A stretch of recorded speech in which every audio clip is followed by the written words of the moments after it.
देखो,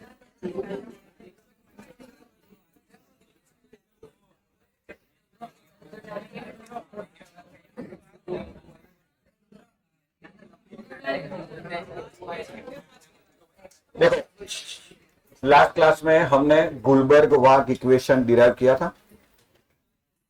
अबे law of chemical equilibrium, तो क्या अब हम किसी भी इक्वेशन को देख के उसका इक्विलिब्रियम कांस्टेंट लिख सकते हैं? Concentration of product to the power of stoichiometry upon concentration of reactant to the power of stoichiometry. सही है? अच्छा, तो देखो, मान लो, बस चलो यहां ध्यान दो। मान लो बेटा ये रिएक्शन है, H2 gas plus I2 gas gives 2HI gas. बताओ इसके लिए equilibrium constant KEQ is equal to concentration of HI12 upon concentration of H2 into concentration of I2। सही है? मैंने ये भी बताया था कि KEQ दो होते हैं, एक होता है KC, एक होता है KP। उसकी बात थोड़ी देर में करेंगे। अभी अब मान लो बेटा यही रिएक्शन को मैं ऐसे लिखूं, 2 मिनट ध्यान से समझ लो। अगर यही रिएक्शन को मैं ऐसे लिखूं, 2HI gas gives H2 gas plus I2 gas, तो अब इसके लिए इक्विलिब्रियम कांस्टेंट में ऐसे बोल दूं KEQ2, इसे बोल दूं KEQ1। तो अब इसका इक्विलिब्रियम कांस्टेंट होगा H2 into I2 upon HI का स्क्वायर। सही है?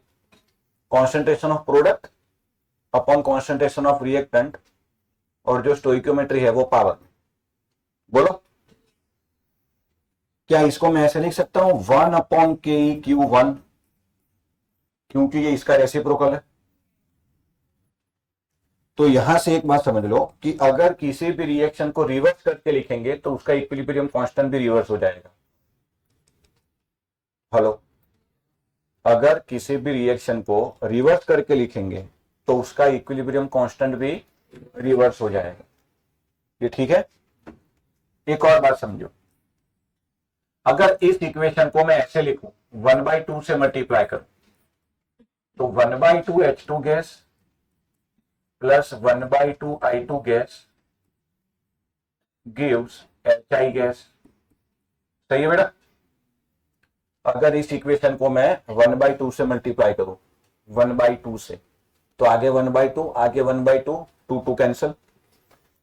इसको मैं ऐसे लिख सकता हूं KEQ3, क्योंकि यही इक्वेशन तीसरी बार कर रहा हूं, that is equal to HI upon H2 की पावर 1/2 इंटू I2 की पावर 1/2।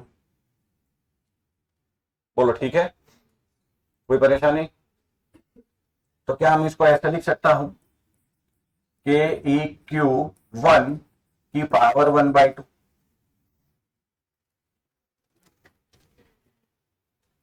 देख लो, तो यहां से एक चीज और पता चली कि किसी भी रिएक्शन को आप जिस नंबर से मल्टीप्लाई कर रहे हो तो बनने वाला नया इक्विलिब्रियम कांस्टेंट पुराने इक्विलिब्रियम कांस्टेंट की पावर में चला जाएगा, जिससे भी मल्टीप्लाई किया उससे। मान लो 2 से मल्टीप्लाई किया होता तो पावर, 3 से मल्टीप्लाई किया क्या होता, 4 से मल्टीप्लाई किया होता। तो 2 चीजें जहां रखनी है। कितनी?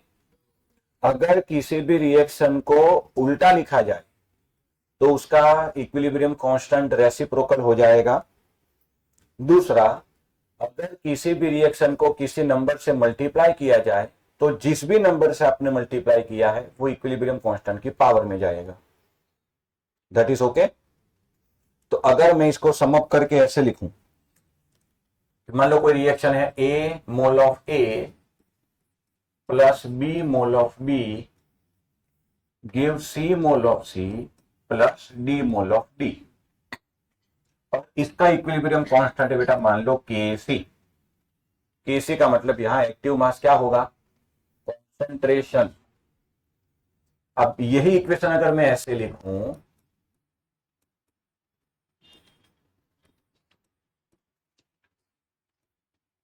तो नया equilibrium constant K C dash is equal to 1/Kc। सही है। 1 की जगह मैंने नया नाम दे दिया के सी डैश, क्योंकि मैंने इसको उल्टा कर दिया, तो इक्विलिब्रियम कांस्टेंट भी रेसिप्रोकल होगा। और अगर इसको मैं n से मल्टीप्लाई कर दूं, तो n into A mole of A plus n into B mole of B gives n into C mole of C plus n into D mole of D. तो नया equilibrium constant K C double dash होगा के सी की power n, क्योंकि मैंने n से multiply किया है। तो यूनिफॉर्मली हम ऐसे याद रखेंगे, क्योंकि एग्जाम्पल तो चेंज होता रहेगा। मेरे साथ हो कि कहीं खो गए हो, पिकनिक की दिन आएगी, अभी वेट मत करो, जब आएगा तब देख लेंगे, अभी तो ये पढ़ लो। दो चीजें हुई बेटा, पहला, अगर रिएक्शन को उल्टा करके लिखा तो इक्विलिब्रियम कांस्टेंट रेसिप्रोकल, इसके एमसीक्यू मिलेंगे आपको। और दूसरा, किसी भी रिएक्शन को मल्टीप्लाई किया जिस भी नंबर से, वो नंबर बेटा उसकी पावर में चला जाएगा। ठीक है, तो यूनिफॉर्मली हम ये टेबल याद रखेंगे। चलो अब मैं आगे बढ़ सकता हूं बेटा।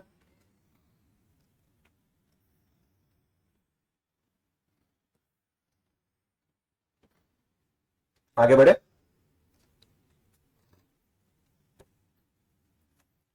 अब अगला टॉपिक है जो मैंने एक बार आपको बता भी दिया था, टाइप्स ऑफ इक्विलिब्रियम कांस्टेंट।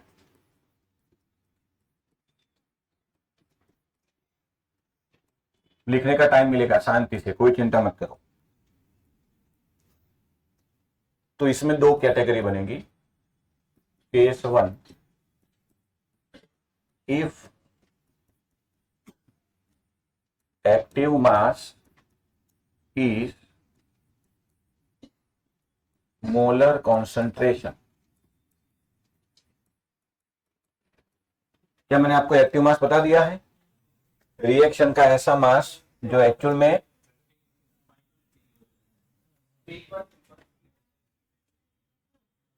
हाँ, रिएक्शन का ऐसा मास बेटा जो एक्चुअल में रिएक्शन में पार्टिसिपेट कर रहा हो। समझाया था ना मैंने?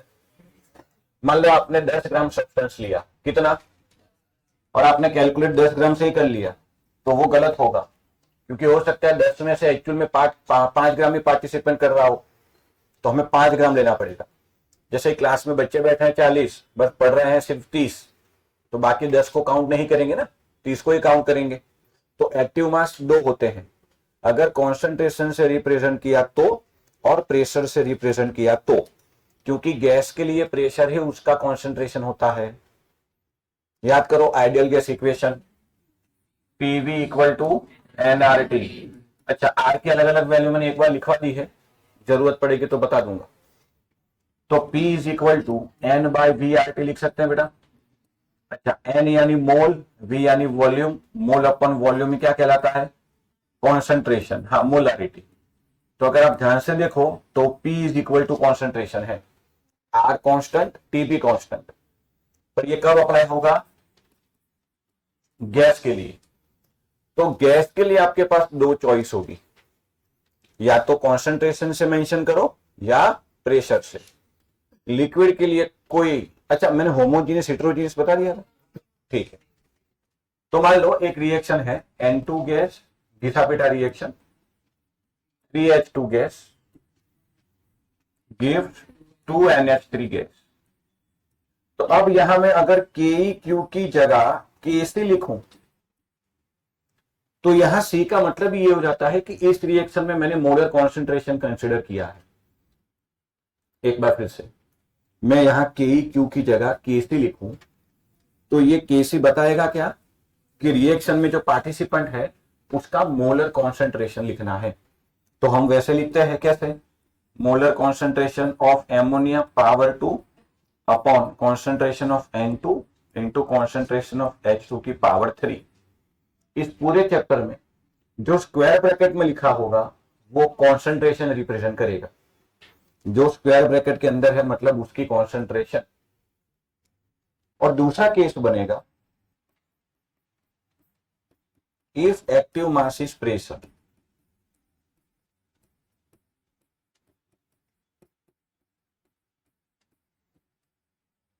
अब इक्वेशन मान लो यही ले रहा हूं, सेम एग्जांपल, ताकि ठीक से समझ लो आप।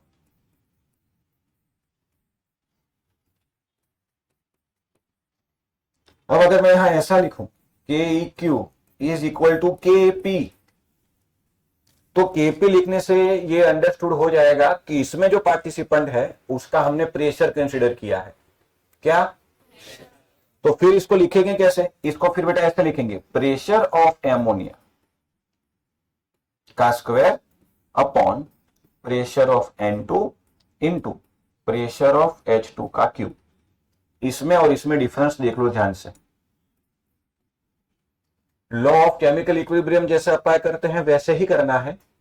फर्क ये है कि यहां स्क्वायर ब्रैकेट मतलब मोलर कॉन्सेंट्रेशन और यहां प्रेशर तो पी से लिखना है, बस तरीका वही है। पर ये चॉइस आपके पास कब है? जब गैस हो, है कि नहीं? अच्छा, क्या आपने लास्ट में होमोजीनियस हेटेरोजीनियस लिखा हुआ है कहीं पे? उसके नीचे थोड़ी जगह है, नहीं है तो भी बनाओ कहीं भी। हेटेरोजीनियस इक्विलिब्रियम में नोट करनी है एक। क्या मैंने नहीं लिखवाया क्या? तो फिर हाँ, हेटेरोजीनियस इक्विलिब्रियम है ना, हेटेरोजीनियस मतलब पार्टिसिपेंट अलग अलग फेज में हो, उसमें नोट करके लिखो, और जगह नहीं है तो ऊपर कहीं लिख लो। when solid or liquid, when solid or liquid or both, when solid or liquid or both are in equilibrium with gas, are in equilibrium with gas,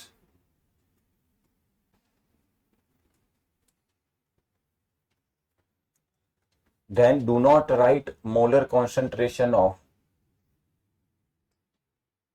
then do not write molar concentration of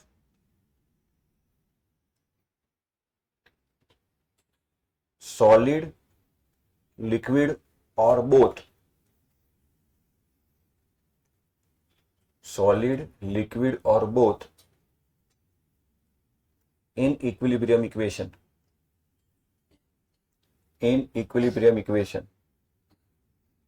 बेटा ये note ना आपको numerical में काम आएगी, उसको थोड़ा मैं समझा भी देता हूं, बट ध्यान रखना मेन चीज ये है, when solid, liquid और both are equilibrium with gas, gas के साथ हो तभी ये करना है, सब जगह नहीं। फॉर एग्जाम्पल ये रिएक्शन याद करो, CaCO3, यही एग्जाम्पल लिखा था आपने, give CaO solid plus CO2 gas. अब मेरा लल्ला इसके लिए केसी लिखेगा, CaO solid into CO2 gas upon CaCO3 solid. तो बेटा जो सॉलिड है ना, अब देखो यहां सॉलिड इक्विलिब्रियम में है गैस के साथ, तो सॉलिड को लिखो ही मत इक्वेशन में, इक्वेशन में सीधा यही लिखो KC is equal to CO2। अगर रिएक्टेंट साइड होता तो KC is equal to 1 upon CO2, क्योंकि बेटा सॉलिड और लिक्विड का concentration throughout the reaction generally change नहीं होता। सॉलिड, लिक्विड और गैस, इन तीनों में केमिकली सबसे इंपॉर्टेंट फेज कौन सा है? गैस। सबसे ज्यादा रिसर्च किस पे हुआ है? गैस, क्योंकि प्रेशर का इफेक्ट सबसे ज्यादा उस पे लगता है। केमिकल रिएक्टिविटी सबसे ज्यादा गैस की होती है। दो सॉलिड आपस में कभी रिएक्ट नहीं करते, तो सॉलिड सिर्फ स्ट्रक्चर के लिए समझते हैं हम, और डिटेल में कुछ है ही नहीं। आई रिपीट, दो सॉलिड आपस में कभी रिएक्ट नहीं करते। आप घर जाके शुगर के डब्बे में NaCl डाल देना, कुछ नया बनेगा क्या? इस टेबल को उठा के बेंचेस पे रख दूं तो क्या बन जाएगा? कुछ नहीं। दो सॉलिड आपस में कभी रिएक्ट नहीं करते, या तो उसको एक्वायस फेज में ट्रांसफर करना पड़े।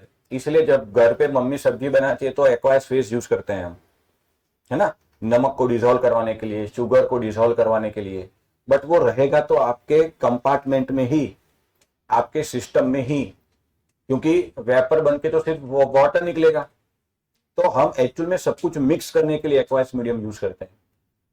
अब मान लो किसी रिएक्शन में है लिक्विड, क्या है, तो उसकी मोलर कॉन्सेंट्रेशन रिएक्शन के दौरान या रिएक्शन खत्म होने के बाद चेंज नहीं होती, डाइल्यूट हो सकती है। मान लो आपने 60 ml पैक बनाया, 60 ml अल्कोहल प्लस 160, हाँ तीर्थ अब एक्टिव हो गया। नहीं, सिखा रहा हूं कैसे बनाते, ट्राई करना after the age of 21। Bhargav ready? हाँ, 60 ml और उसमें आप पानी मिला दो। इसका मतलब बेटा ये जो ड्रिंक बने आपने उसको डाइल्यूट किया, अल्कोहल में पानी ऐड किया, मतलब क्या हुआ, डाइल्यूट। मतलब इसका ये थोड़ी है कि उसमें अल्कोहल का कंटेंट कम हो जाएगा, डाइल्यूट हो जाएगा। हाँ, मान लो विस्की है, उसमें 40% अल्कोहल आता है, कितना, 40%। तो आपने जो 60 ml लिया उसमें पानी ऐड किया, तो उसमें अल्कोहल 40 की बजाय 20% हो गया, ऐसा। टेस्ट उसका स्मूथ हो जाएगा, सॉल्यूशन डाइल्यूट हो जाएगा, ज्यादा हार्मफुल नहीं होगा। उसमें अल्कोहल कंटेंट तो चेंज थोड़ी होगा यार, वो तो जो है वही होगा। सॉरी, जैसे टेस्ट बदल तो हमें तो ये लगेगा ना कि कंटेंट नहीं डाइल्यूट हुआ है, कंटेंट कम थोड़ी हुआ है। वॉल्यूम बढ़ेगा तो कॉन्सेंट्रेशन कम होगी ना, तो इसे को कहते हैं डाइल्यूशन। कंटेंट थोड़ी चेंज हुआ। आप उस बीकर में अल्कोहल का कंटेंट निकालोगे तो वही आएगा परसेंटेज के हिसाब से, अल्कोहल तो उतना ही है। इसलिए जो नीट पीते उसको ज्यादा चढ़ती है, क्योंकि उसने डायरेक्ट घटक लिया, माइल्ड नहीं किया, डाइल्यूट नहीं किया। आप 3 गिलास नॉर्मल पी लो तो 40% के हिसाब से वो कंटेंट आए, और डाइल्यूट करके पियो, अल्कोहल का कंटेंट तो वही आएगा ना। वो ब्रीथिंग मशीन से फूक फूक करोगे तो सेम, दोनों जेल में जाएंगे। कहने का मतलब मैं कह रहा हूं, समझ रहे हो। वैसे मान लो किसी रिएक्शन में वाटर इन्वॉल्व है, किसी रिएक्शन में वाटर इन्वॉल्व है। रिएक्शन से पहले वाटर का नॉर्मल कॉन्सेंट्रेशन होता है 55.55 मोल एट 25 डिग्री सेल्सियस, ये फिक्स होता है। 1000 डिवाइडेड बाई 18 करेंगे ना, तो ये आएगा बेटा 55 हाँ ये याद रख लेना। टेम्परेचर की कंडीशन के साथ, हेलो, 25 डिग्री सेल्सियस पे वाटर का कॉन्सेंट्रेशन कितना, 55.55 मोलर। अब वो मेरे घर का पानी है तो भी कितना, तेरे घर का पानी हो तो भी कितना, बारिश से जो पानी आ रहा है वो कितना, गटर का पानी है उसका भी कितना। उसमें इंप्यूरिटीज है वो अलग बात है, उसका पीपीएम के हिसाब से चेंज हो जाएगा। बट रिएक्शन से पहले भी वाटर 55.55 मोलर। मम्मी ने सब्जी बनाने से पहले पानी डाला 55.55 मोलर, मैगी बनाते समय। मैगी बन गई, उसके बाद वेपर होके जो उड़ गया वो भी 55.55। तो अगर कॉन्सेंट्रेशन चेंज हुई नहीं तो काउंट क्यों करें, दैट इज कांस्टेंट। तो कांस्टेंट को कांस्टेंट के साथ मल्टीप्लाई कर दो तो नया कांस्टेंट। इसलिए अगर सॉलिड या लिक्विड या दोनों गैस के साथ इक्विलिब्रियम में हो तभी ये करना है। मान लो रिएक्शन में सब लिक्विड ही है, सर ने तो लिखेगा ही नहीं, तब नहीं, सिर्फ कब करना है ये, गैस के साथ इक्विलिब्रियम में हो तब। उससे क्या होगा बेटा, आपका एक स्टेप कम हो जाएगा, थोड़ा आसान रहेगा, क्योंकि ये CO2 का प्रेशर पर ये पूरी रिएक्शन डिपेंड करेगी। आगे जाके समझेंगे थोड़ा डिटेल में इसको, ठीक है। कैंसिल हो जाएंगे। मान लो ये लिक्विड फेज में होता तो इसको भी हटा देते। इस पूरे रिएक्शन का जो मेन बेटा हीरो है वो ये है।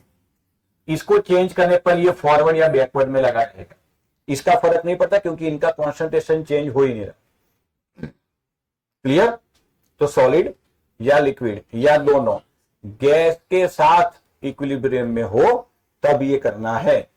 अब VS क्यों पूछ लिया वन लाइन में, आपके स्कूल में जैसे उठपटांग सवाल पूछ लेते हो, तब डायरेक्ट ये मत लिखना, ये लिखने के बाद ये लिखना, क्योंकि law of chemical equilibrium apply तो करेंगे।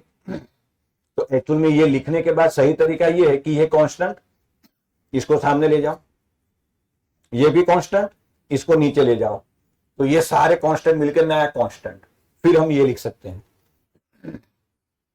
स्कूल एग्जाम में अगर आपने डायरेक्ट ये लिख दिया कि इसका इक्विलिब्रियम कांस्टेंट ये है, तो वो चंबू मार्क्स नहीं देगा फिर, हालांकि लास्ट में करना यही है, जो भी है चम्बू चोमू, 2-3 तरीके आपको भी पता है, आप जिस नाम से बुलाते हो उनको। जो कह रहा हूं समझ रहे हो?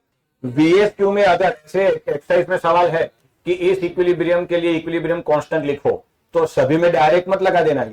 ये न्यूमेरिकल सॉल्व करो, MCQ सॉल्व करो, कहीं रिजल्ट पर पहुंचना हो तब डायरेक्ट करना, तब ये काम आएगा। क्या मैं ठीक से समझा पाया यहां तक? तो इक्विलिब्रियम कांस्टेंट के 2 केस बनेंगे। अगर मोलर कॉन्सेंट्रेशन है तो Kc और प्रेशर है तो ये दोनों चॉइस कब मिलेगी? जब गैस हो तब। कब मिलेगी? यहां तक क्लियर है बेटा? अच्छा, तो पहले इतना अच्छे से लिख लो। अच्छा, ये एग्जांपल लिखना है कि समझ गए? यही लिखना है, ये एग्जांपल तो लिखा ही है आपने, तो उसके नीचे सीधा ये लिख लो।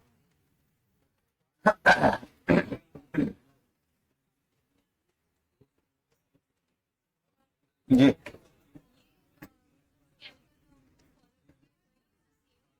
सेम ही है। हाँ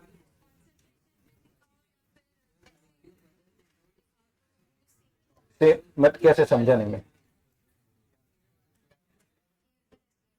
हाँ हाँ, तो उसकी जगह भी आप के क्यों देखो। हेलो, मैं यहां भी इसकी जगह कैसे लिख सकता हूं? ये कॉन्सेंट्रेशन ही है। हाँ देखो, के क्यू जो है ना, मैंने क्लास में बताया था, के क्यू के 2 बच्चे हैं बेटा, के सी के पी। तो अगर आप इक्वेशन को मोलर कॉन्सेंट्रेशन से दिखा रहे हो तो के क्यू की जगह कैसे लिखो? प्रेशर से लिखाओ तो बात वही है कांस्टेंट ही। केसी एक ही है, के क्यू और केपी एक ही है बेटा। ये है इक्विलिब्रियम कांस्टेंट, कांस्टेंट वैल्यू आएगी।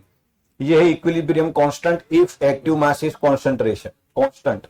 Equilibrium constant if active mass is pressure, ये भी कांस्टेंट है। ये सब एक ही बात, बराबर। एक बात और याद रखना, ये जब हम इफेक्ट पढ़ेंगे तब बताऊंगा, उस समय फिर से याद करवाना मुझे। ये जो है ना इक्विलिब्रियम, इसने महादेव की तपस्या की बहुत जबरदस्त, 150 साल। महादेव प्रसन्न हुए, बोल क्या चाहिए? बोले अमर बनना है। मैं भी नहीं हूं, बोले ऐसा नहीं होता। नहीं नहीं, कुछ तो करो, ऐसे मैं वापस नहीं जाने दूंगा आपको। बोले ठीक है, टेम्परेचर से संभाल के रहना। तो के क्यू को टेम्परेचर के अलावा कोई हिला नहीं सकता, ये रूल है। इसको महादेव का वरदान है, मतलब जो भी अपने अपने इसलिए उसके हिसाब से याद रख लेना। इक्विलिब्रियम कांस्टेंट को टेम्परेचर के सिवा कोई हिलाएगा नहीं, कोई भी नहीं। भले इक्वेशन में आपको कॉन्सेंट्रेशन दिख रहा हो, वैल्यू कांस्टेंट ही आएगी। Temperature is most powerful weapon, जिससे इक्विलिब्रियम कांस्टेंट डरेगा। और अगर बाप डरेगा तो ये दोनों तो सिमट ही जाएंगे कहीं कोने में। तो इक्विलिब्रियम कांस्टेंट को वरदान है सिर्फ टेम्परेचर से बच के रहना। ये हम फैक्टर अफेक्टिंग आएगा तब देखेंगे, अभी वो सब छोड़ो। वो एग्जांपल लिख लिया आपने? लिख लो। अच्छा, ये लिख के ये कैंसिल करके फिर लिखना। अच्छा, ये गायब हो गया ऐसा नहीं है, हाँ? ये इसके साथ मल्टीप्लाई किया, फिर इसको डिवाइड किया, तो constant into constant upon constant, नया कांस्टेंट, वो यही है। ठीक है? हाँ, सेम नहीं है, चेंज नहीं हो रहा। रिएक्शन से पहले जो था अभी भी वही है, इसलिए हम कंसीडर नहीं कर रहे। ऐसा नहीं है कि इसका कॉन्सेंट्रेशन भी 100 है और इसका भी 100 है, 100 कैंसल। मैथ वाला लॉजिक नहीं है। हो सकता है ये 50 हो और ये 100 हो, बट रिएक्शन के बाद भी ये 50 और 100 ही रहा, इसलिए इसको हटा देते हैं। भाई इतना लिखो पहले, वहां बता रहा हूं। ये हेटेरोजेनियस में लिखा आपने। अगर ये रिएक्टेंट साइड होता तो आपको ये नहीं लिखना है, यही लिखना है बस। बस હવે થઈ ગયું, આ ભણાવવાનું બીજું આગળ મારે હવે।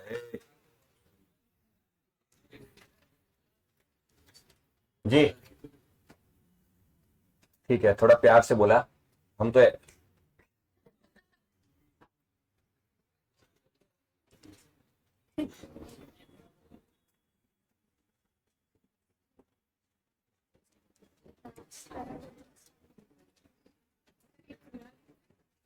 नहीं, ये तो इसमें आएगा ना, अभी बता रहा हूं कैसे। ये हो गया भाई। अब आपने फेयर बुक में यहां से कंटिन्यू करना है। बेटा एक बात और ध्यान रखना, मैं इनकी पीडीएफ भी शेयर कर सकता था और कर सकता हूं, बट क्लास में लिख के जाओ ताकि घर पे एक्स्ट्रा टाइम दे सको। इसको रिवाइज करके टेक्स्ट बुक पढ़नी है, फिर एमसीक्यू सॉल्व करना है।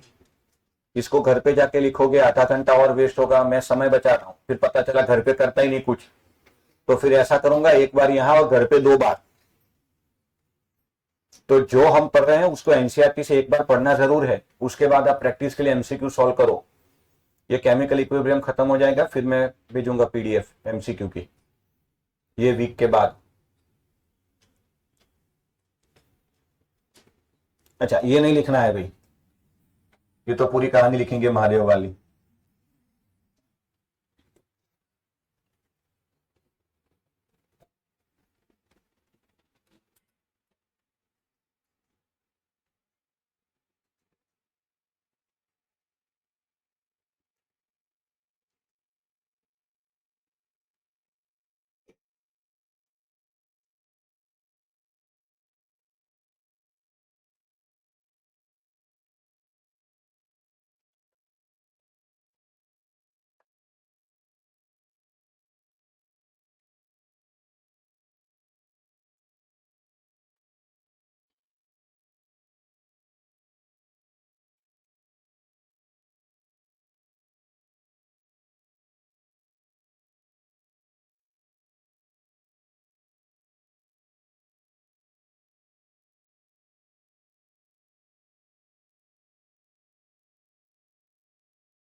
डन।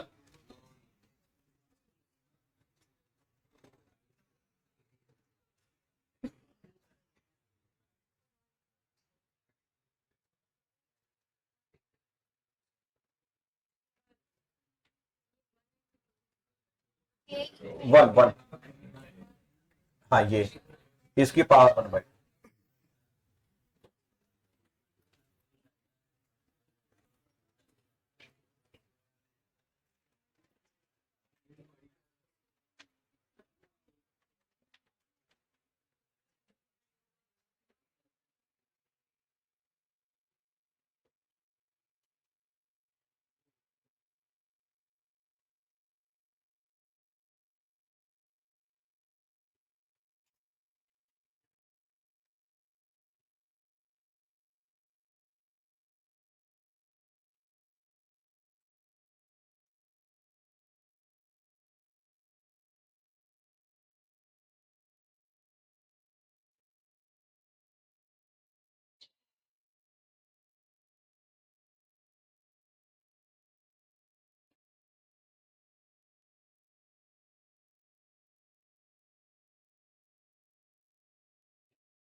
डन। सॉरी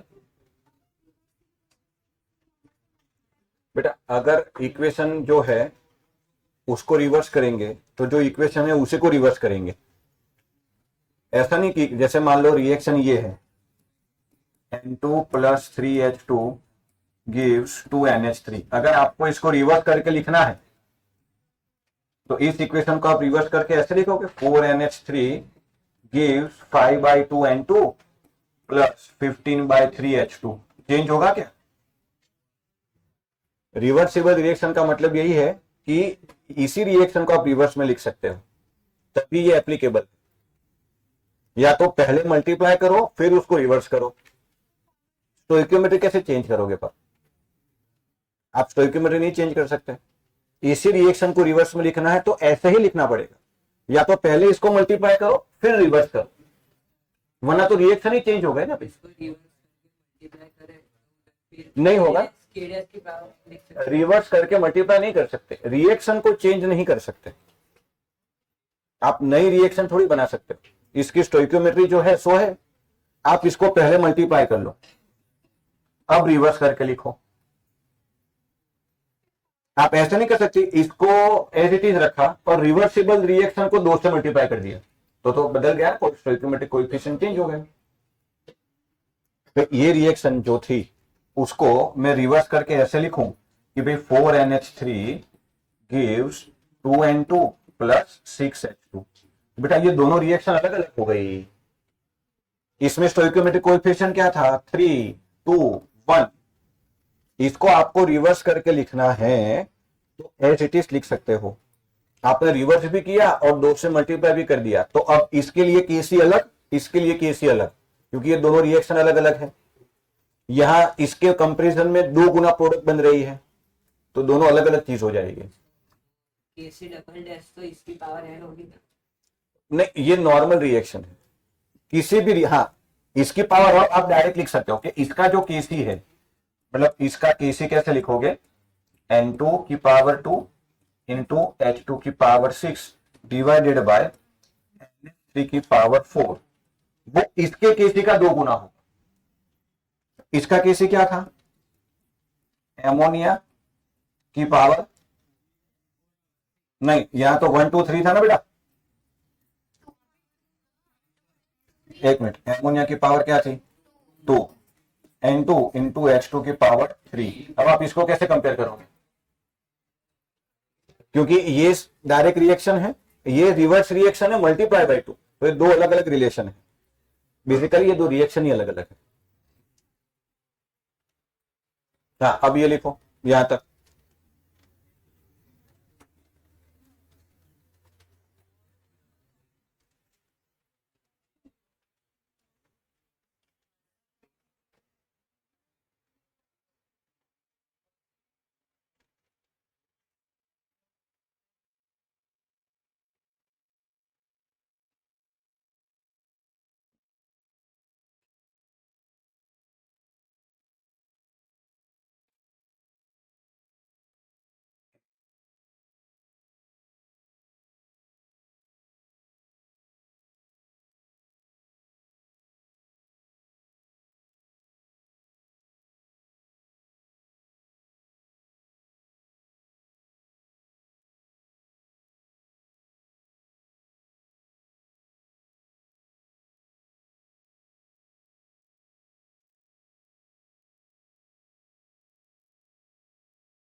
ये नहीं लिखना है, पहले लिख लिया।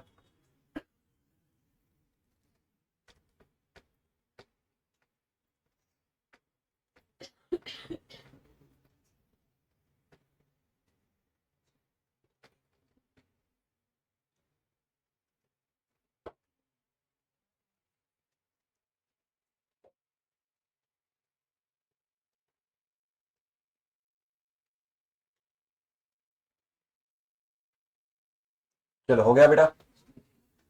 तो अब आगे एक लाइन छोड़ के लिखो नया topic, unit of KP and KC.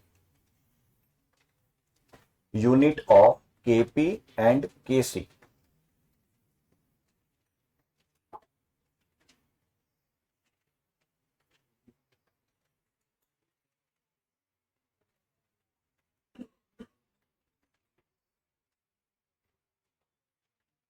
देखो एग्जांपल वही दे रहा हूं मैं, N2 gas plus 3H2 gas gives 2NH3 gas. 2 minute चलो यहां ध्यान दो।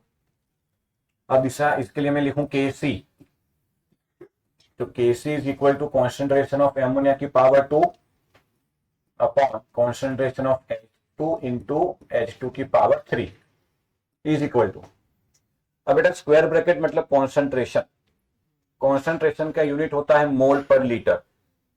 देखो कॉन्सेंट्रेशन की वैसे तो बेटा 8 यूनिट है, बट कुछ मेंशन ना किया हो तो कॉन्सेंट्रेशन का मतलब होता है मोलारिटी, कुछ मेंशन नहीं है तो, और मोलारिटी मतलब मोल पर लीटर। तो NH3 का कॉन्सेंट्रेशन का यूनिट आएगा मोल पर लीटर 2 बार अपॉन मोल पर लीटर इंटू मोल पर लीटर कितनी बार, तो बेटा नीचे पावर क्या हुई ऊपर, तो मोल पर लीटर की पावर -2, इसी को बेटा लिख सकते हैं मोलर। मोल पर लीटर को क्या बोलते हैं मोलर, मोलरिटी का यूनिट कैपिटल M, तो मोलर की पावर -2। तो इस इक्वेशन के लिए केसी का यूनिट ये आया, तो हर इक्वेशन के लिए ऐसे यूनिट डिराइव करना पड़ेगा नहीं, डेल्टा एनजी से कर लेंगे। डेल्टा एनजी याद करो, gaseous product minus gaseous reactant. Gaseous product कितने, गैसियस रिएक्टेंट तो 2 - 4, तो वही सीधा पावर में आएगा। तो आपको हर इक्वेशन के लिए डिराइव नहीं करना है, आपको याद ये रखना है कि केसी का यूनिट होगा मोल पर लीटर की पावर डेल्टा एनजी। अब डेल्टा एनजी बेटा इक्वेशन देख के बता दोगे, सिंपल। अच्छा ऐसे केपी के लिए टाइम पास नहीं करेंगे, केपी का यूनिट होगा बेटा ATM to the power delta NG. Pressure का यूनिट हम एटमोस्फियर लेंगे। हेलो, क्या फिर इसके लिए केपी लिखूं, फिर यहां लिखूं प्रेशर का square, pressure pressure total pressure 4, वही होगा ना।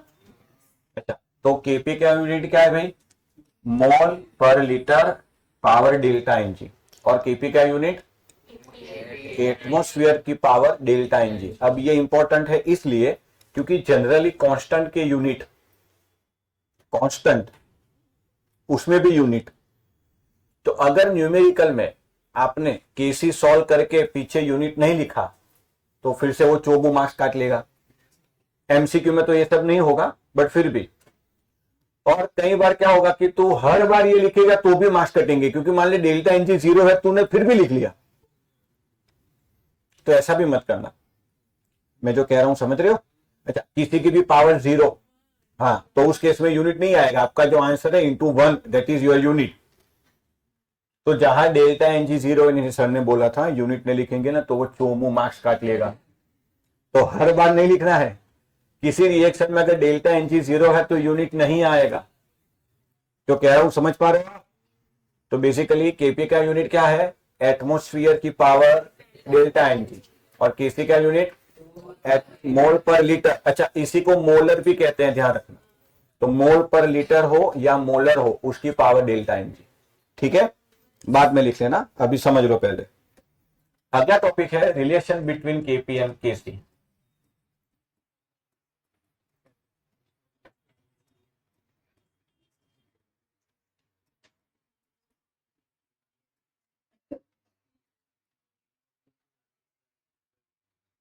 चलो यहां ध्यान दो, मान लो एक रैंडम इक्वेशन ले रहा हूं मैं, 2A gas plus B gas plus C solid gives 3D gas plus 2E gas. ठीक है, बोलो कोई परेशानी? अगर मुझे इसके लिए बेटा लिखना हो Kp, क्योंकि गैस है, तो कैसे लिखूंगा? प्रेशर ऑफ डी की power 3 into pressure of E की power 2 upon pressure of A की power 2 into pressure of B. C नहीं लिखेंगे, फिर उसको यहां मल्टीप्लाई करके कांस्टेंट में डाल देंगे। अच्छा, इसके लिए मुझे केसी लिखना हो तो कॉन्सेंट्रेशन ऑफ डी की पावर 3 कॉन्सेंट्रेशन ऑफ ई की power 2 upon concentration of A की power 2 concentration of B. C नहीं लिखेंगे यहां भी, तो इसके लिए मैंने केपी भी लिख लिया, केसी भी लिख लिया। अब इन दोनों में रिलेशन क्या है वो समझना है। अब देखो, साइंटिस्ट लोगों ने ना एक बहुत बड़ा हथियार रखा है अपने पास कि अगर किसी गैस का बिहेवियर नहीं पता तो हम उसको आइडियल गैस घोषित कर देंगे। हालांकि कोई गैस आइडियल होता नहीं, बट उससे क्या होता है, काम आसान हो जाता है। जैसे मुझे आपको समझाना हो कि कैसे तैयारी करो, तो मुझे एक बलि का बकरा चाहिए, उसको उठा के खड़ा कर दूं इधर, देख इसके जैसा बन, 10 घंटे पढ़ाई करता है दिन में, हालांकि वो भी इंस्टाग्राम चलाता है। आइडियल कोई होता, बट मुझे थोड़ा काम आसान करना है, तो मैंने मान लिया कि ये सभी गैस जो है वो कैसे हैं, आइडियल। और आइडियल वर्ड आते ही अब इक्वेशन आएगा,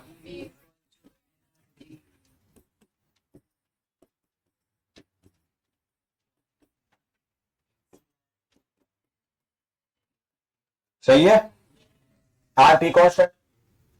अच्छा, अब मैं इक्वेशन लगाऊं गैस ए पर, जो जो गैस है उस पर लगेगा ना ये इक्वेशन, सॉलिड तो लिखा भी नहीं हमने।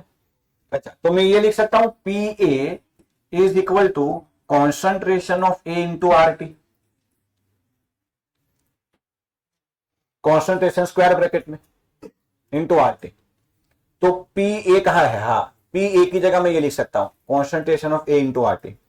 Similarly P B is equal to concentration of B into R T, C तो है नहीं।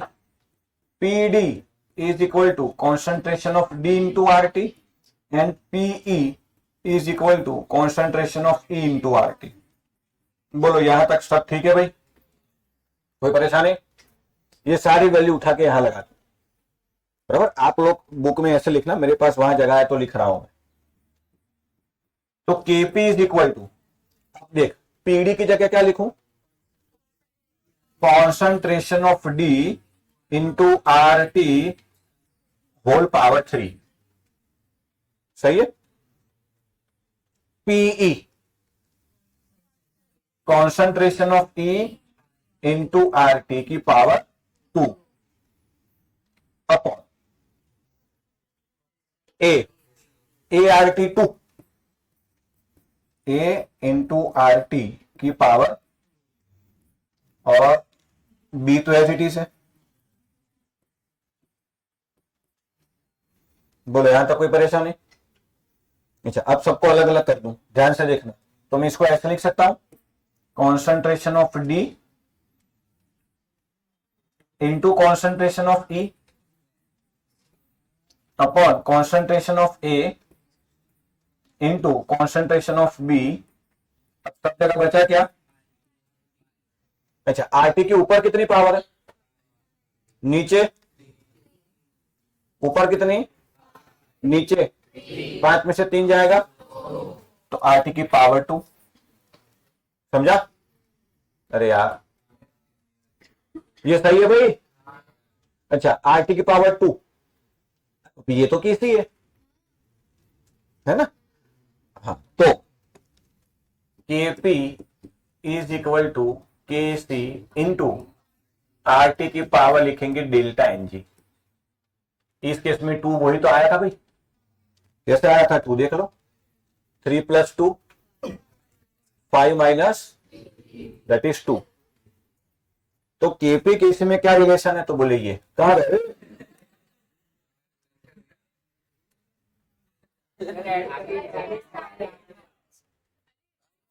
एक अरे कोई कोई बात, इसको हटा देते हैं, चलो એવું થાય લો હા ઓકે અહીં લખવાનું ને तो Kp is equal to Kc into R T raise to, तो आप समझ पा रहे होंगे कि डेल्टा एनजी कितना इंपॉर्टेंट है, where delta NG equal to moles of product gas minus moles of reactant gas. इसमें गड़बड़ करोगे तो मारूंगा, सिर्फ गैस देखना है, product side total gas, reactant side total gas, बराबर। अब आप बताइए अगर डेल्टा एनजी 0 हुआ, ये क्या था भाई, क्या हुआ ये, ठीक है कोई बात, चलो इट्स ओके, कहीं होंगे, एक्टिव मास सभी थोड़ी है, कोई कोई पढ़ रहे हैं, मेरा काम उन्हीं को पढ़ाना है, बताओ। अगर डेल्टा एनजी 0 है बेटा तो केपी केसी जुड़वा भाई है, दोनों सेम।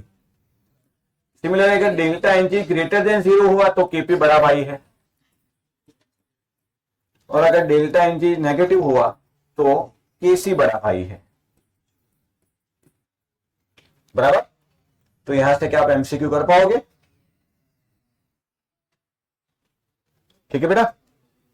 तो पहले यहां तक लिख लो, चलो यहां तक कोई परेशानी तो नहीं समझने में, ये खास समझे ना। अच्छा आप फेयरबुक में ऐसे कंटिन्यूटी में लिखना, मेरे पास यहां जगह थी तो यूज की थी मैंने, यहां से बाकी है, चल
चलो हो गया भाई। हे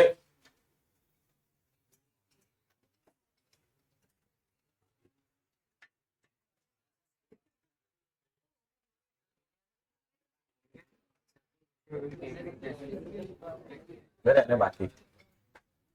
ओके, अब बेटा नोटबुक बंद कर दो, यहां ध्यान दो। अब देखो हम एक्चुअल में अब जो कॉन्सेप्ट पढ़ने वाले हैं वो आपको थ्रू आउट द इक्विलिब्रियम काम में आएगा, और इसी टॉपिक से हम न्यूमेरिकल सॉल्व करना सीखेंगे, एमसीक्यू भी सॉल्व करेंगे, बराबर। तो इस टॉपिक में ग्रीप होना जरूरी है। टेक्स्ट बुक में ये जो बातें थी वो हो गई। अब ध्यान से देखो, मान लो बेटा कोई रिएक्शन है, A gas plus B gas gives 2C gas. तो अब हम इक्विलिब्रियम की इक्वेशन कैसे लिखेंगे? तो मान लो at t equal to 0, at t equal to 0 इसके a मोल है, कितने? a, ये अज्यूम कर रहे हैं। इसके b मोल है। इनिशियली ये तो होगा नहीं, जब रिएक्शन शुरू की होगी इसके मैंने a मोल लिए, इसके तो मोल होंगे ही नहीं इनिशियली। एट इक्विलिब्रियम,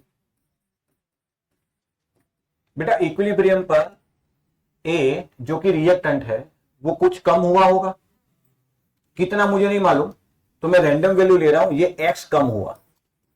कितना कम हुआ? अब जितना ये कम हुआ उतना ही ये कम होगा, क्यों? स्टोइकियोमेट्री सेम है। तो ये कितना कम हुआ? बोले B minus x.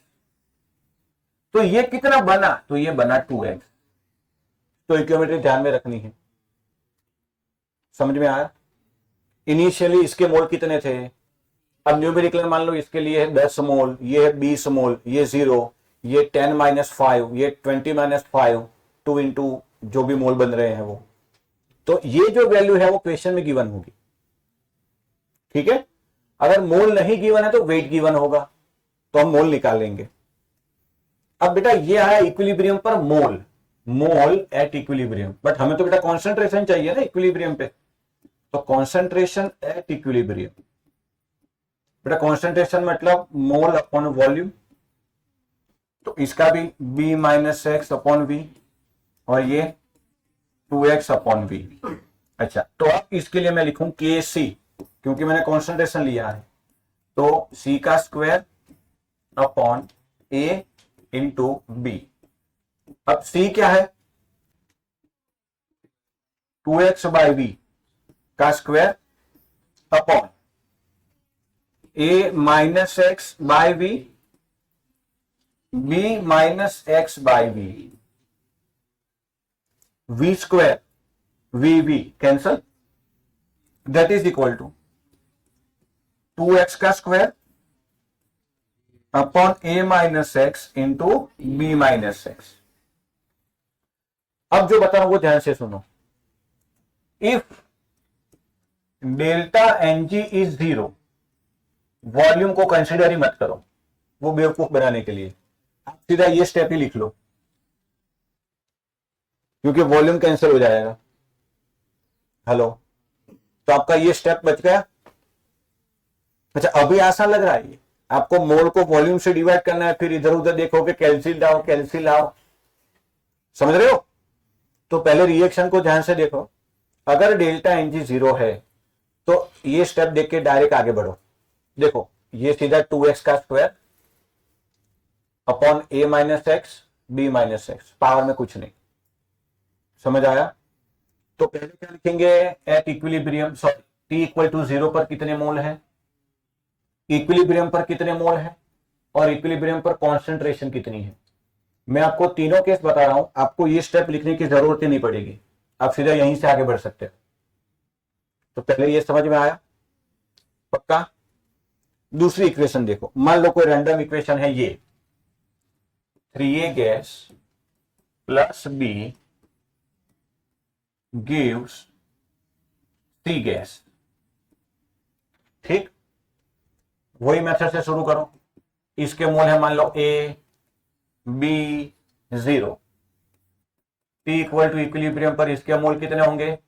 a minus 3x, ये बी माइनस एक्स, ये एक्स बेटा प्रोडक्ट बनती है इसलिए वो बढ़ेगा, ये कम होगा। ठीक है। अच्छा, कॉन्सेंट्रेशन एट इक्विलिब्रियम,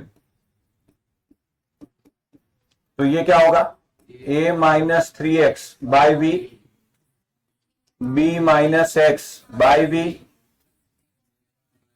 अच्छा, अब कैसे लिखो, अब मैं इक्वेशन लिख रहा हूं डायरेक्ट यहीं से लिखो बेटा, ये आएगा X upon V upon A minus three X का cube into B minus X upon we.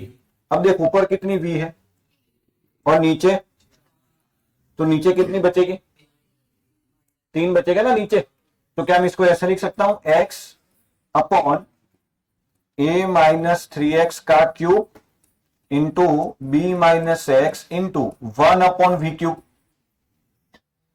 सही है। अब डेल्टा एनजी निकाल, ये कितना, वन, यहां फोर, तो वन माइनस फोर, तो माइनस थ्री है तो वी क्यूब नीचे लिखो, फिर भी आपको ये लिखने की जरूरत नहीं है, डायरेक्ट ये लिख लो। क्या लिखा आपने, देखो एक्स अपॉन इसका क्यूब इंटू ये, और डेल्टा एनजी से पता चल गया वॉल्यूम कितना आया था, पावर में थ्री माइनस में, तो वी क्यूब नीचे लिखो माइनस में आए तो अगर प्लस में वी थ्री आता तो इंटू वी थ्री करते। तो बेसिकली अब आपको ये स्टेप लिखने की जरूरत, सीधा दूसरा स्टेप लिख के डेल्टा एनजी देखो। डेल्टा एनजी में सॉलिड लिक्विड नहीं देखना है, ध्यान रखना, गलती मत करना। अब मान लो मैं आपको ऐसे कोई भी इक्वेशन दूं, 5a plus 3b gives 2c, चलो a b 0, a minus 5x, b minus 3x, 2x। अब कैसे डायरेक्ट लिखो, 2x का square upon a minus 5x power 5, b minus 3x power 3 into 2 minus 8, 2 minus 8 कितना हुआ, माइनस, तो 1 upon volume का power 6। अगर प्लस 6 आता तो इंटू वॉल्यूम की पावर 6। तो अब हम सिर्फ ये दो स्टेप से कैलकुलेट करना शुरू करेंगे अगली क्लास से। ये समझ आया, तीन चीजें बताई। अगर डेल्टा एनजी जीरो आ रहा हो, वॉल्यूम देखो ही मत, वो बेवकूफ बनाने के लिए।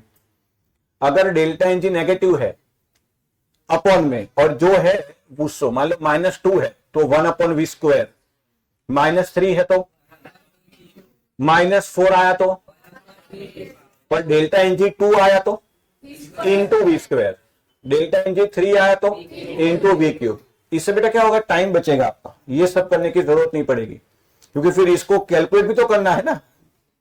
इससे अच्छा वॉल्यूम लिखो ही मत, आपका काम आसान रहेगा थोड़ा। दूसरा, यहां क्या होगा बेटा, क्वाड्रेटिक इक्वेशन बनेगी, तो उसका भी मैं आपको तरीका बताऊंगा कि क्योंकि क्वाड्रेटिक बन गया तो इसके दो रूट निकालने पड़ेंगे, पता है ना, B plus one minus under root. उसमें तो आप खूंखार हो सब, बट खूंखार की बात नहीं है, 3 मिनट चली जाएगी सॉल्व करने में। तुझे मैथ्स बहुत पसंद है, नहीं सर मैं तो क्वाड्रेटिक सॉल्व करूंगा, ठीक है कर ले, जनरली बता रहा हूं। तो हो सके बेटा उतनी लंबी कैलकुलेशन से बचो, कैलकुलेटर नहीं है हमारे पास, तो अगर इस तरफ स्क्वायर है तो दोनों तरफ स्क्वायर रूट ले लो, तो क्वाड्रेटिक नहीं बनेगी और आंसर में ज्यादा वेरिएशन भी नहीं आएगा। आपको किसी ने ये नहीं कहा कि एक्यूरेट कैलकुलेट करो, सुनो, आपको आंसर ऑलरेडी गिवन है चार ऑप्शन में से, रफ कैलकुलेशन करो और सही आंसर को चूज कर लो बस। एग्जैक्ट आंसर नहीं लाना है 2.13678, ऑप्शन में 2 है, हाँ तो आ गया, टिक कर लेना भाई। तो एक्यूरेट कैलकुलेशन के चक्कर में मत पड़ना, नहीं सर पर मुझे मैथ्स पसंद है, तो बेटा वो मैथ्स में करना है, केमिस्ट्री में मत करना। जल्दी जल्दी निपटाओ, आगे बढ़ो। क्या यहां तक सब समझ आया भाई? अच्छा, तो ये 3 एग्जाम्पल लिख लो।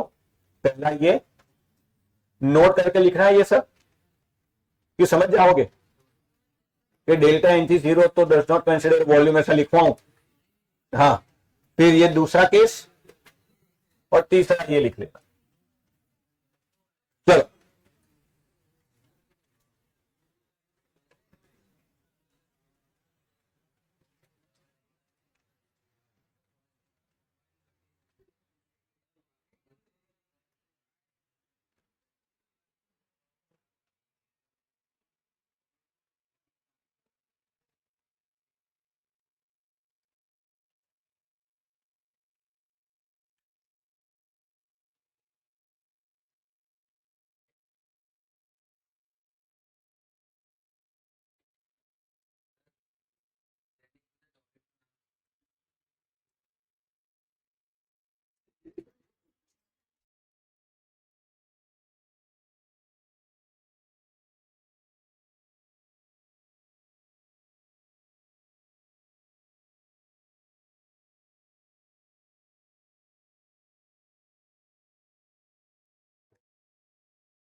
हो गया भाई?